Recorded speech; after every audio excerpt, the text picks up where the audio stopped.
Thank you for your support. அப்புறம் சில பேர் என்ன சொல்லுவாங்க, சார் நீங்கள் அழகாக விளக்கி சொல்கிறீங்க சார், நீங்கள் சொல்கிற கதை கேட்குறதுக்கு ரொம்ப நல்லா இருக்குன்னு. உண்மையை தான் சொல்கிறேன். ஓகே, ஏன்னா உங்களுக்கு ஒரு நம்பிக்கை வேணும் இல்லையா, நாட்டு நடப்பு.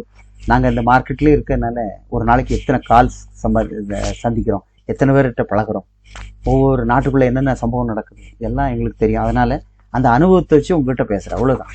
அது ஒரு திருப்திக்காகத்தான். சிலவங்க அதை காதில் வாங்கிக்குவேன், சிலவங்க நீ என்ன சொல்கிறது அப்படின்வாங்க. So no problem my dear friends. இன்னைக்கு என்னன்னா ரொமேனியாவுக்கு வேர் ஹவுஸ். ஏன்னா எப்பவும் வேர் ஹவுஸே கொடுக்குறீங்க, அதை தவிர உங்கள்கிட்ட இல்லையா? நோ, எல்லா நாட்டிலையும் வேர் ஹவுஸ் தான் டிமாண்ட். அப்போ ஏன் டிமாண்ட்னா அதில் தான் 24 மணி நேரம் ஆள் வந்து போய் வேலை செஞ்சுக்கிட்டு இருக்கோம், 24 ஹவர்ஸ் ரன்னிங்கில் இருக்கும், புதுசாக அங்கே தான் திறக்கிறாங்க. ஓகே, அது மட்டும் இல்லை, வேக்கண்ட் எங்கே கிடைக்குது?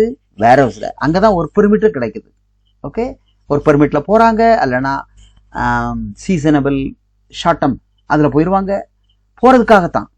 போன பிறகு யாரும் அங்கே பெர்மனண்டாக இருக்கிறது இல்லை. இக்கரைக்கு அக்கறை பச்சை. இதை விட நம்ம என்னடா தெரியாமல் இல்லை வந்துட்டோம், இதை விட அது சம்பளம் கூட இருக்குது. அங்கே ஒரு மணிக்கு இவ்வளோ கொடுக்குறாங்களே, அங்கே அப்படி இங்கே அப்படி, அவங்க கூப்பிட்டான் இவங்க கூப்பிட்டான். அப்போ இங்கேருந்து ஆட்டோமேட்டிக்காக மாறி போயிடுறாங்க. அப்போ டிஆர்சி கார்டு இருந்தால் அப்போ ஆட்டோமேட்டிக்காக போயிடுறாங்க, மாறிடுறாங்க. Transfer easy. ஒர்க் பெர்மிட்டில் போயாச்சு, ஆனால் அங்கே டிஆர்சி கார்டியே வரலன்னா நீங்கள் வேற எங்கேயும் டிரான்ஸ்ஃபர் பண்ண முடியாது, இவங்கள என்ஓசி கொடுக்க முடியாது. டிரான்ஸ்ஃபர் அங்கேயே தான் இருக்கணும். எல்லாரும் எதுக்கு போகிறாங்க? செங்கன் கண்ட்ரியில் போனால் டிஆர்சி கிடைச்சா மாறிக்கலாம் இல்லையா, நம்ம நினச்ச நேரம் இந்தியா வந்து போய்க்கலாம். அதான். ஸோ இது ரொமானியா செங்கன் கண்ட்ரி, உங்களுக்கு தெரியும், மேப்பில் பாருங்க. ஓகே, அப்போ இதில் ஒர்க் எவ்வளோ வேணாலும் எடுக்கலாங்க. ஒர்க் பெர்மிட் வேர் ஹவுஸில் வேலை பார்க்குறதுக்கெல்லாம் பெரிய ட்ரைனிங் ஒன்று வேண்டாம். நீங்கள் உங்கள் ஒரு சில வீடியோஸ் பார்த்துட்டாலே போதும், வேர் ஹவுஸில் என்ன பண்ணுறாங்க.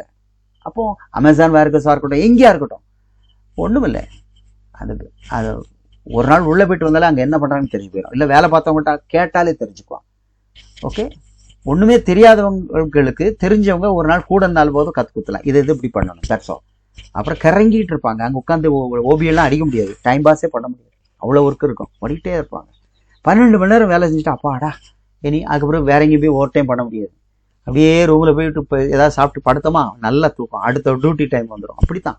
ஏன்னா அங்குள்ள கிளைமேட்டும் அப்படி தான். வெளியே சுற்றுறதுக்கு வேஸ்ட்டு, வெளியே சும்மா சுற்றினாலும் அவ்வளோ செலவு தான் ஆகும். அதனால் இழுத்து போத்திட்டு படுத்துறது இதான் நடக்குது.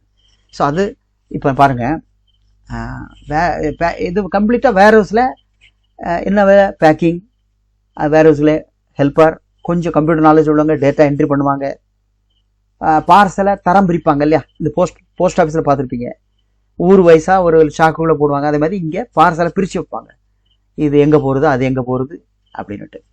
அப்புறம் வண்டி ஓட்டுறவங்க இருப்பாங்க, ஸ்கேனர் ஆப்ரேட்டர், கிளீன், எல்லாமே இதுக்குள்ளே உள்ளவங்க தான். இது வந்து ரொமானியா கரன்சியில் காமிச்சிருக்கு, நீங்கள் அதில் பார்த்துங்க. கன்வர்ஷன் கொடுத்து எவ்வளோ யூரோவில் வரும், நம்ம யூரோவில் பேசுவோம். கண்டிப்பாக 900லேருந்து 1300 வரைக்கும் இதில் காசு இருக்குது சம்பாத்தியம். ஓகே, தைரியமாக ஃப்ரீ ஃபுட்டு அக்காமடேஷன் கொடுக்குறாங்க, டிக்கெட், ஆமாம் அதெல்லாம் சொல்ல நம்ம அங்கேருந்து கொடுப்பாங்க, பட் அதுக்கு காசு வாங்கிக்கிறாங்க.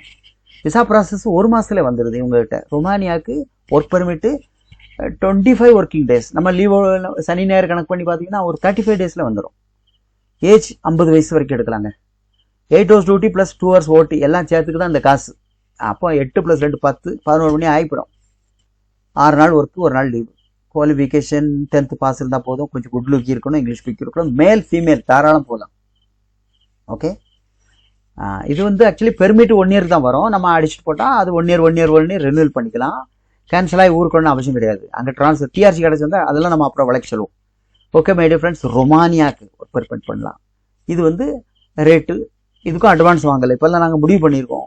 நாங்கள் பேமெண்ட் பண்ணுறோம், பண்ணி விசா அடித்து ஏற்றி வர்றோம். அப்போது இனிஷியலாக அட்வான்ஸ் வாங்காமல் பாஸ்போர்ட் மட்டும் ஹோல்ட் பண்ணிவிட்டு, சில நேரங்களில் செக்கு நீங்கள் போட்டு கொடுத்தாலும் சரி, ஏன்னா ஒரு ரைட்டிங்கில் ஒரு லெட்டர், நான் அட்வான்ஸ் இல்லாமல் பாஸ்போர்ட் மட்டும் கொடுத்து நான் பண்ணுறோம், இந்த கமிட்டட் அமௌண்ட்டை நான் செக்காக கொடுத்துருக்கேன், போகும்போது பேமெண்ட் செட்டில் பண்ணிவிட்டு போவேன் அப்படிங்கிற மாதிரி எழுதி தந்தால் நாங்கள் தைரியமாக செய்யலாம். ஓகேங்களா? சரி, ஓகே. இதுக்கு தேவைப்படுறவங்க கண்டிப்பாக எனக்கு கால் பண்ணுங்க, இல்லைன்னா ப்ரொஃபைல் அனுப்புங்க. முதல்ல ப்ரொஃபைல் சிலவங்க பேடட்டை மட்டும் அனுப்புகிறாங்க, அது உள்ளூர் வேலைக்கு தான். வெளிநாடுகளில் நாங்கள் ஒரு ப்ரொஃபைல் அனுப்பிச்சோன்னா ஃபுல்லாக இருந்தால் தான் அனுப்புவோம். இல்லைன்னா அவன் பார்த்துட்டு அவனுக்கு, ஏன்னா இந்தியா, பாகிஸ்தான், பங்களாதேஷ், ஸ்ரீலங்கா, வியட்நாம், இன்னும் எவ்வளோ இந்த ஆப்பிரிக்கன் கண்ட்ரிஸ் இருக்குது, கென்யா, உகாண்டா, தான்சானியா. அதுக்கப்புறம் அப்போ ஒரு சிவி மட்டும் இருந்தால் அதை ரிஜெக்ட் பண்ணி விட்ருவான். என்ன அரைகுறை அனுப்பிச்சிருக்காங்க விடு. அப்போது ப்ராம்ப்டாக அனுப்பிச்சவங்களை மட்டும் பார்த்து விட்ருவான். அப்போ அதுக்கு காரணம் என்ன? நீங்கள் ஃபுல்லாக டாக்குமெண்ட் அனுப்பாது தான். அதனால் ஃபுல் பிடிஎஃப் ப்ரொஃபைல் அனுப்புங்க. மொபைலில் எடுக்கிறது இல்லையா, பழசை எடிட் பண்ணி கொடுக்கறது, அது கொஞ்சம் நம்ம மெனக்கெடு எடுத்தால் தான் நமக்கு எதாவது கிடைக்கும். அதுக்கு தான் சொல்லி தருவேன். ஃபுல் செட்டப் ப்ரொஃபைல் அனுப்புங்க. அதை வச்சு தான் நாங்கள் வேலை எடுக்க முடியும். சரி, உங்களுக்கு இதை ட்ரை பண்ண முடியலையா, கொஞ்சம் வெயிட் பண்ணி தான் ஆகணும். நம்ம வேறு இடத்துல ட்ரை பண்ணலாம். சார் ஃபாரின் கண்ட்ரிலாம் நான் காசு கொடுத்தா நட்பு ரீதியாக தான் போக முடியுமா ஒழிய ஒரு வார்த்தை சொன்னாலும் நம்ம அக்கௌண்ட்டை பிளாக் பண்ணுவான். நம்ம காலும் பண்ண முடியாது, அவனை அடிக்கவும் முடியாது, கொல்லவும் முடியாது, பணம் வாங்கவும் முடியாது. அதனால் நாங்கள் பொறுமையாக இருந்தால் தான் இன்றைக்கி இல்லைனாலும் நாளைக்கே அட்ஜஸ்ட் பண்ணிக்கலாமே அப்படின்னு தான். ஆனால் கேண்டிடேட் வட்டிக்கு எடுத்து தான் வருவாங்க.